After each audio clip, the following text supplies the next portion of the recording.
베냐민 네타냐후 이스라엘 총리는 예루살렘 수복 50주년을 맞아 서쪽벽 터널에서 특별 강요회의를 소집했습니다. 이에 대해 팔레스타인 협상대표는 이스라엘 정부의 예루살렘 50년간의 점령을 비난했습니다. 트럼프판 워터게이트가 논란이 되고 있는 가운데 이스라엘과 우방국인 영국까지도 미국에 대한 불신이 높아지고 있습니다. 특히 이스라엘 국방장관은 대미 정보교환 규정을 수정한다고 밝혔습니다. 이란이 탄도미사일을 제조할 수 있는 세 번째 지하시설을 완공했다고 밝히면서 또다시 이스라엘과 서방 국가들의 긴장감이 고조되고 있습니다.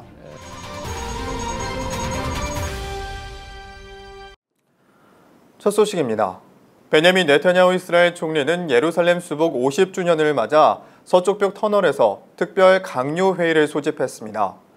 현지 시간 28일 예루살렘 포스트 등 현지 언론들에 따르면 네타냐후 총리는 이 자리에서는 올드시티 유대인 구역에서 엘리베이터를 건설하는 내용과 바카 첫 번째 역에서부터 덩게이트까지 케이블카를 건설해 서쪽 벽으로의 접근성을 높이기 위한 5천만 셀켈 지원 계획을 논의했습니다.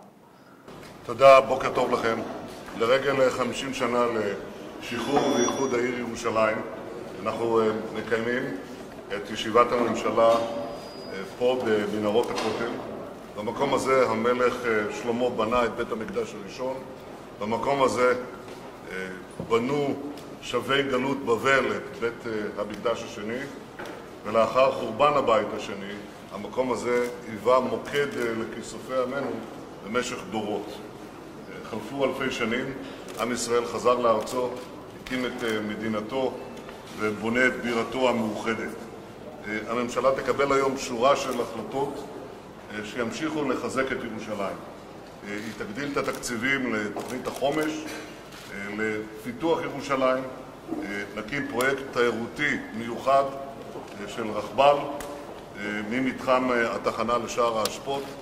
אנחנו נפתח את אגן העיר העתיקה, נפתח את אגן העיר העתיקה ונשפר את שירותי הבריאות, התרבות, הרווחה, החינוך בעיר ירושלים. 또 도시 전체의 공중보건과 교육 및 복지시설을 개선하고 대기 오염을 줄이며 예루살렘 국제 컨벤션 센터를 확장하고 정부 공무원이 수도에 살 수 있도록 유도하는 조치를 취하기로 했습니다. 이에 대해 팔레스타인 최고 협상대표인 사이 에레카트는 이스라엘 정부의 서쪽벽에서 강요회를 개최한 것을 비난하고 나섰습니다. 그는 이스라엘 정부가 팔레스타인인들에게 그들의 양도할 수 없는 권리에 대해 체계적인 위반은 계속될 것이라는 분명한 메시지를 보낸 것이라며 성스러운 라마단이 시작되는 달에 이스라엘 정부의 50년간의 점령을 공고히 했다고 밝혔습니다. 트럼프판 워터게이트인 러시아 스캔들로 취임 4개월 만에 탄핵 위기에 몰린 도널드 트럼프 미국 대통령이 적극적인 대응으로 전국 반전을 꾀할 전망입니다. 백악관은 트럼프 대통령의 대선 캠프 관계자와 러시아의 관계를 둘러싼 각종 의혹에 적극적으로 대처하기 위해 작전회의실 설치 준비 중이라고 워싱턴 포스트 등이 현지 시간 27일 보도했습니다. 작전회의실에는 트럼프 대선 캠프 내 전투적인 성향 인사로 분류됐던 측근들이 포함될 것으로 보입니다. 트럼프 대통령의 오른팔인 스티브 배넌 백악관 수석보좌관, 대선 캠프 커뮤니케이션 책임자였던 샘 넘버그도 백악관 안팎에서 역할을 맡을 전망입니다. 이외에도 경륜 있는 정치 전문가와 러시아 스캔들 특검에 대비한 법률 전문가도 참여할 것이라고 외신들은 내다봤습니다.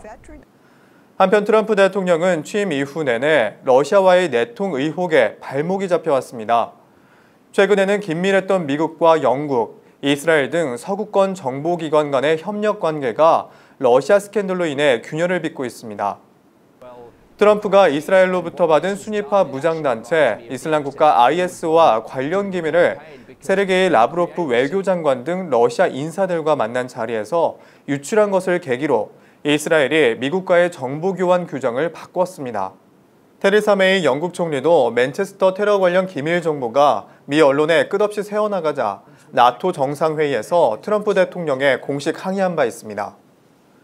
미 의회 전문 매체 더 힐은 아비그도르 리버만 이스라엘 국방장관의 라디오 회견 내용을 인용해 이스라엘이 대미 정보 교환 규정을 수정했다고 현지 시간 24일 보도하기도 했습니다. 리버만 장관은 국방부가 운영하는 국군 라디오와의 회견에서 이스라엘이 그동안 미국과 유례없는 정보 협력 관계를 유지해 왔다면서 그러나 이 사건 이후 미국 측과 명확히 해야 할 사항들을 점검했다며 일부 규정을 손봤다고 밝혔습니다. 이에 대해 ABC 뉴스는 전현직 미국 관료들을 인용해 트럼프 대통령이 지난주 러시아 관리들을 만나 기밀 정보를 유출한 사실이 알려지면서 이스라엘이 IS 내부에 심은 정보원의 생명도 위험해졌다고 보도하기도 했습니다. 또 22명의 사망자를 불러온 영국 맨체스터 자살 폭탄 테러의 여파도 영국과 미국의 안보 전선에 영향을 주고 있습니다. I will make clear to President Trump that intelligence that is shared between our law enforcement agencies must remain secure. 테러에 쓰인 폭탄 사진 등 극히 민감한 수사 정보가 미 언론에 줄줄 새나가자 영국 정보 수사 당국 내에서 과연 미국을 믿고 기밀을 공유할 수 있느냐는 회의감과 분노가 급속하게 확산되고 있습니다.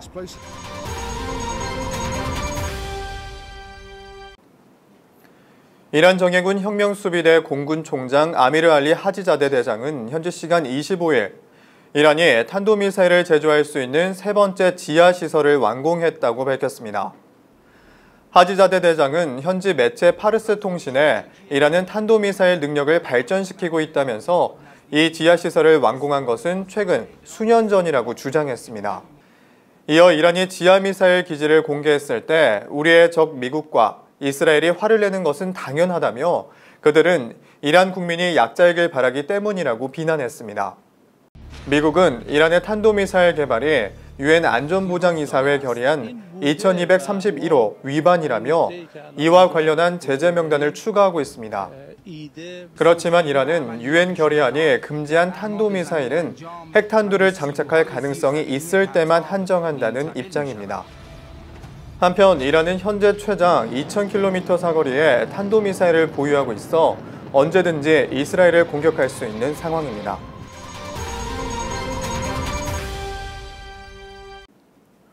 네, 이런 가운데 아야톨라 세이드 알리 하메네이 이란 최고 지도자는 현지 시간 27일 사우디아라비아가 쿠란을 믿는 척하면서 실제로는 이를 어기고 있다고 맹비난했습니다.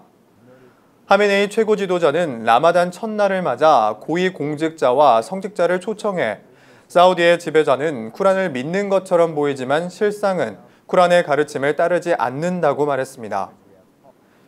이어 불행히도 현재 이슬람 사회는 사우디 정부와 같은 무능한 이들의 손에 운명이 좌우된다며 그들은 서방과 가깝게 지내면서 국민의 삶에 써야 할 돈을 마치 젖소처럼 적들에게 갖다 바친다고 비판했습니다.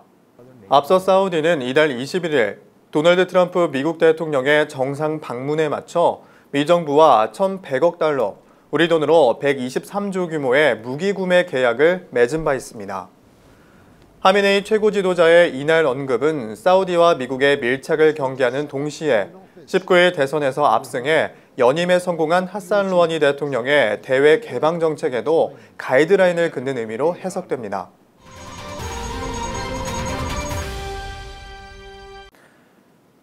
이란이 트럼프의 중동 순방 이후 더욱 서방과 순위파 국가들과의 충돌이 잦을 것으로 예상되는 가운데 이란은 핵 프로그램과 탄도미사일 개발을 멈출 의지가 없어 보이는데요.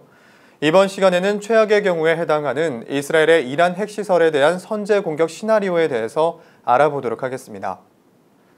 네, 처음 이스라엘의 이란 선제 공격에 대한 내용이 언론에 보도가 되기 시작한 시기는 2004년으로 당시 현지 언론들은 전술 핵무기로 이란의 우라늄 농축시설을 파괴하는 비밀 계획을 수립했다고 보도했습니다. 당시 군 소식통에 따르면 이스라엘 공군기 2개 중대인 10대에서 18대로 편성된 이스라엘 측 전투기가 이란 나탄즈의 우라늄 농축시설을 핵 벙커버스터로 폭파시키는 훈련을 실시했다고 전했습니다.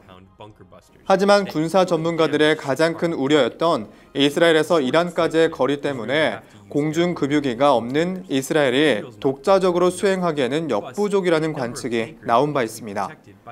그러나 당시 이스라엘 공군 조종사들은 수주 동안 3,200km에 달하는 이란 내 공격 목표까지 왕복 훈련을 위해 지브롤터까지 비행했다고 언론들이 보도한 바 있습니다. 또다시 선제 공격에 대한 분위기가 고조된 시기는 2012년으로 당시 네타냐후 총리가 11월 미 대선 이전에 핵시설을 공격하겠다는 의지를 확고히 했다고 이스라엘 방송 채널 10이 보도한 바 있습니다. 당시에는 이스라엘의 이란 공격 정황은 곳곳에서 감지됐습니다. 이스라엘은 이란의 반격에 대비해 미사일 공격 사실을 국민들에게 알리는 문자 메시지 경보 시스템을 전국적으로 5일간 시험한 바 있습니다. 또 마탄 빌라의 이스라엘 민방위 장관은 이란과 전쟁을 하면 1개월가량 지속되고 매일 수백 개의 미사일이 이스라엘에 떨어져 약 500명의 사망자가 나올 것이라는 시나리오를 공개하기도 했습니다. 만약 이스라엘이 이란을 공습한다면 고농축 우라늄을 생산할 수 있는 이란 중부 나탄즈의 우라늄 농축시설과 쿰 인근의 우라늄 농축시설을 공격할 가능성이 높아 보입니다. 이러한 공격에는 유효 사거리가 2,400km인 예리코2 중거리 미사일과 F-15 전폭기, 최신의 스텔스기 F-35I 아디르가 동원돼 과거 사례보다는 수월하게 공습할 수 있을 것으로 예상됩니다.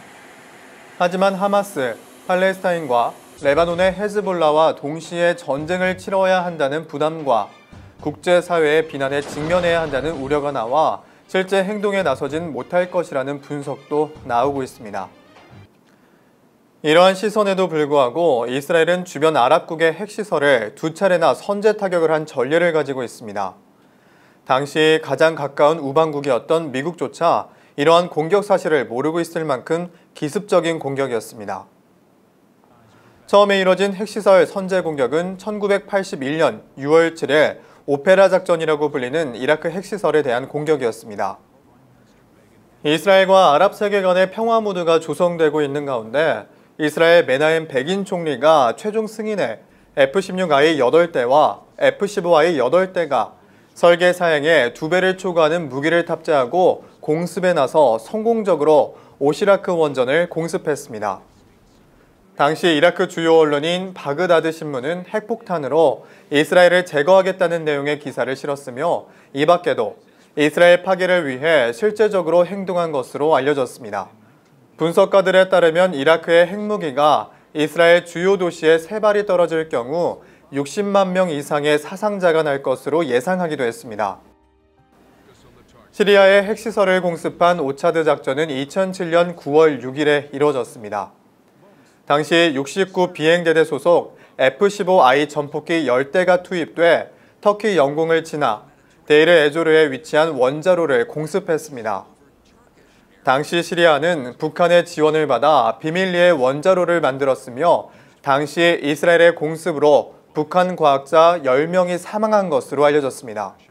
한편 핵시설이 파괴된 후 시리아 아사드 정권은 핵 개발을 강력하게 부인했으며 터키 영공을 사용한 이스라엘 측은 에후드 올메르트 총리가 직접 나서 터키 정부의 공습 당시 상황을 설명한 것으로 알려졌습니다. 이스라엘 중동 리포트 오늘 순서는 여기까지입니다. 시청해주신 여러분 고맙습니다.